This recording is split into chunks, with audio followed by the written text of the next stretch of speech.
All right, friends, today we have a special objective that I think you're going to be excited about for math. If I could have a volunteer read our objective this morning. Miss Charlotte, could you help us out? I will compare numbers using greater than, less than, and equal to. Thank you, Miss Charlotte. Let's give her a big longhorn wave. So Charlotte told us she's going to compare numbers using greater than, less than, and equal to. Well, this morning, boys and girls, we need to kind of break this objective apart first so that we know what our goal is. What are they asking us to do? If I look at the word compare, raise your hand if you can tell me, what does it mean to compare something? What does it mean to compare something? Adonis, can you help us out? What does it mean if you compare something? Compare means to take two things and put them together and how they're the same. Oh my goodness, that is amazing. Thank you, Adonis. So I love how he spoke in a complete sentence. Give him a double thumbs up. He told us that if you compare something, you're taking two things and you're seeing how they are the same. On the same end, if you compare something, you can see how they're the same. Or popcorn answer, you can see how they are different as well. Good job, friends. So compare means taking two things together, just like Adonis said, seeing how they are the same, how are they different. But what about comparing numbers? If I'm comparing numbers, what exactly am I doing? Think about Adonis's definition, and then think about two numbers. Jacob, could you help us out? What am I doing if I'm comparing numbers? You're seeing which one is less than or more than. I'm seeing if some numbers are smaller or bigger than others, right? Give Jacob a big wave as well. Awesome job, Jacob. Well, along with comparing numbers, there's a few special words that we need to look at. We are going to look at popcorn answer. Greater than. Less than. And equal to. Now guys, when we have those special vocabulary words, they also have symbols with these words. Symbols. Think about that word symbol for just a second. That's not something we hear every day. Symbol. I'm going to go ahead and draw a stick. I want everybody to take just a few seconds of wait time, and I want you to think about, what would a symbol be? What would a symbol for a word be? Because greater than, less than, and equal to, they have symbols. So let's see. Zephin, are you able to help us out this morning? What do you think a symbol would be? Oh, let me give you the mic. What do you think a symbol would be, buddy? You want to hold it? No? You want to phone a friend? That's fine. Let's phone a friend and Miss Charlotte. Let me pass this mic over to you, friend. Can you tell me, what do you think a symbol would be? A symbol is like a picture or a shape. Like we have symbols of America, like the American flag, the eagle, and President Temple. Thank you for those examples, Charlotte, and your real life examples. She is exactly correct. So a symbol could be a picture, it could be a sign, something that represents something else. For example, raise your hand with a bubble if you remember counting money. Raise your hand. Put your hand back down. Raise your hand if you remember doing addition and subtraction problems and having some little sign at the end. Raise your hand. Put it back down.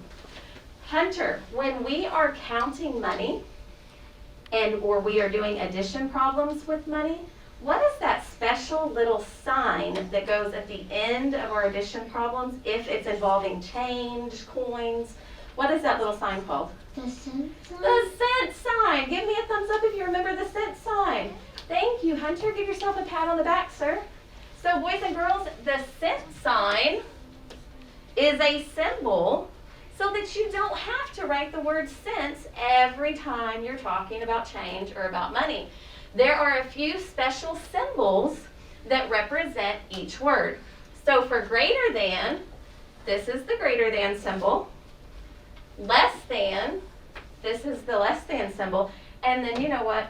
I don't even think I have to write the equal symbol up there. Let me have, Felipe, can you come write the equal symbol for me? What you think the equal symbol is?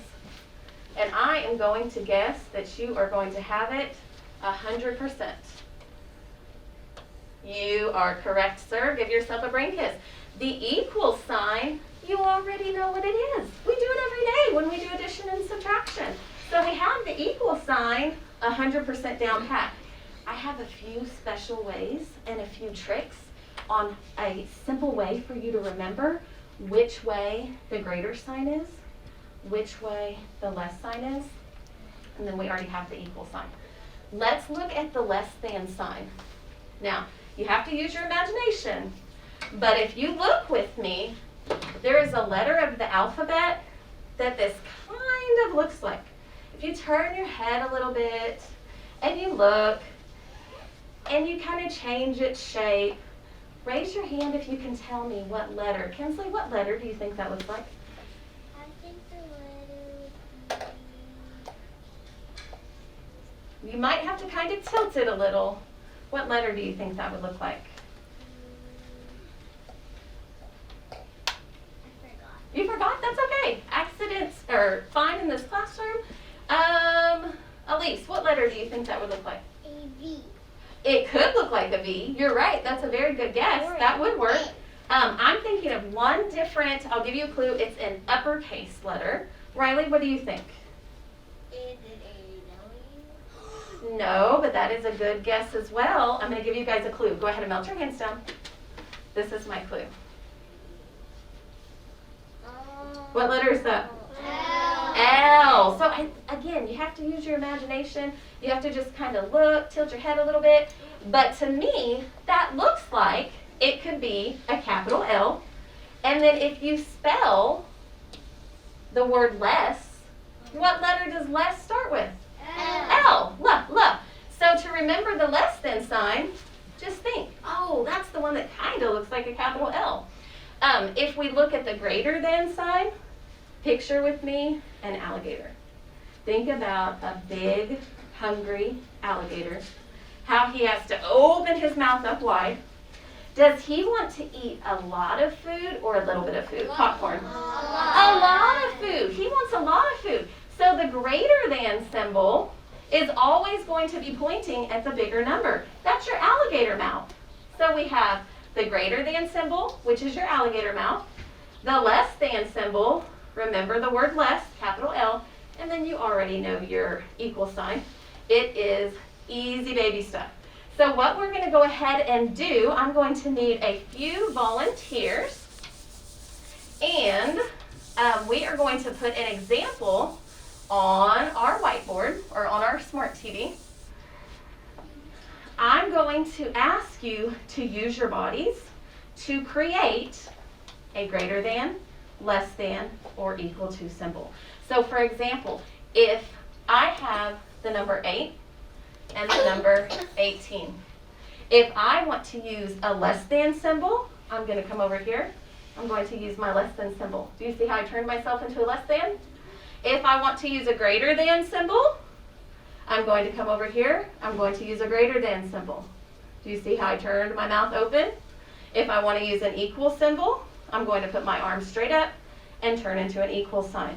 So with a bubble, if I have a friend who could volunteer to turn themselves into a symbol, let me have Aaliyah. Aaliyah, can you turn yourself into a symbol? Is 8 less than, greater than, or equal to 18? Show me with your body, please, ma'am. What is it? Is it less than, greater than, or equal to? Is 8 greater than 18? Or is 8 less than 18? Or is 8 equal to 18? 8 is less than 18. So you'll turn your body and you'll make your sign. And we will go just like this. Make your, got it? Give her a double thumbs up. Thank you, Miss Aaliyah. Go ahead and have a seat for me. What I need you to do right now, boys and girls, go ahead and pick up your whiteboard.